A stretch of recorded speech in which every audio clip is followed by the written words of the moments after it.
Alright, this is the beginnings or the early parts of my journey of restoring, or not really restoring, just bringing this 1983 Honda Nighthawk CB650SC back to riding condition. Anyway, I wouldn't say back to life, but it's in rougher shape than it looks. So to start, this is what the battery cables look like. Look like some dog got a hold of it, used it as a chew toy, so I made new battery terminal cables. It's just temporarily in there right now. I gotta put insulators on the positive side so it doesn't short out if it touches the frame. The I took the seat off. The seat looked fine, actually. Looks like that. It's pretty good shape given its condition. I'll put in pictures later, but the guy who owned it before had some kind of decorations on here and on the front fender. He drilled holes in there. The front console's gone, so I've got aftermarket speedometer and odometer and all that stuff on, and a new headlight, so I've got to figure out all the wiring to get that going. It was missing the oil filter cover, so when I went to go start it, I checked the oil level, went to go start it, and oil leaked all out, and come to find out it was missing the front oil filter cover, so I ordered one from eBay. Let's see what else. Oh, well, there's chunks missing off the cylinder head, and the valve cover looks like it's just got sealant on it. It's kind of sketchy. The petcock was JB welded on because the retaining nut was broken. Let's see what else is going on. Oh, it was missing. This is a new voltage regulator. It was missing the voltage regulator, so I bought one, I think off Amazon, and I had to kind of jury rig the wiring. I have to order some connectors to get this back into the housing to get it together. The voltage regulator wires, I have to kind of jury rig them for now, but yeah, I'll get another cover. I've seen a lot of people do it, and I might hardwire these in later, but for now I just want to get it running. The clutch, hydraulic clutch sleeve cylinder is leaking, so I had to buy a repack kit. Let's see what else. The air filter, surprisingly, looks brand new. Oh, all the turn signal lights are all busted, kind of hanging by a wire. I'll slide in a picture if I remember. The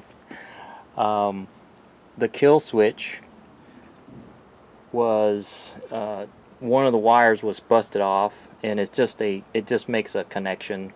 So when you go to turn the key on, I'll show you I'll drop in another picture of the kill switch. But the way this Honda kill switch is, if you toggle left or right, it disconnects these two wires, and then when you have the kill switch lever in the center, it makes continuity between these two wires. So what I'm going to do, I'm debating on whether I want to just solder an extension on the wire to make it work like it used to, or just keep the connection solid, because it's kind of goofy the way it is. I don't know. I'll think about that later. And this is the choke cable, and it's supposed to be attached to this, but it's obviously disconnected. He had like a skull connector on here, skull head, but it just came right off. So that's the current condition so far, and so let me start it up so you can see that I did get it started, and I had to put BG44 in the tank, hopefully just to clean it up a little bit, just to get it running, and then as I get more done, I might even just take the carbs apart. If it doesn't get any better, I'll just take the carbs apart and just clean them that way. I'm not going to do a full restoration of the carbs. It's, from what I've seen, it's a pain to get the carbs out. So like I said, I just want to get this running. So let me get it started. So when I first got it, obviously it had no voltage regulator and no battery, so it was unclear whether it would even run. And so when I hooked up the battery to it just to make sure it cranked, it did crank, so that allowed me to go to the next step. So now I can start her up.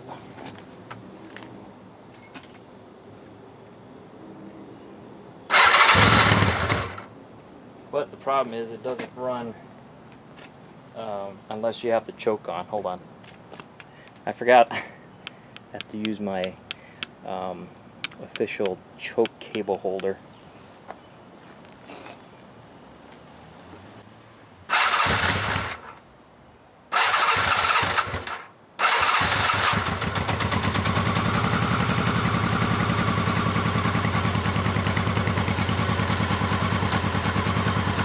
And it's rather surprisingly quiet.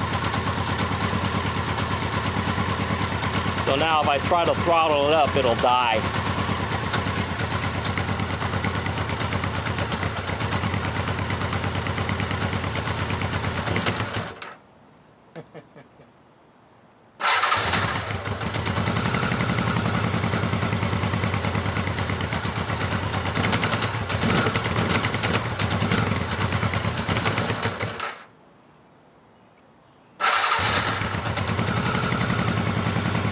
But yeah, what I'm doing is I'm running it through there with BG40 and do what they call a hot soak. So hopefully the BG40 gets into the fuel system and starts freeing stuff up. If not, like I said, I'll take the carbs apart and just give it a good cleaning with carb cleaner. I'm not going to rejet it or anything. So that is the beginning of the journey of getting this thing back on the road. So stay tuned for more later.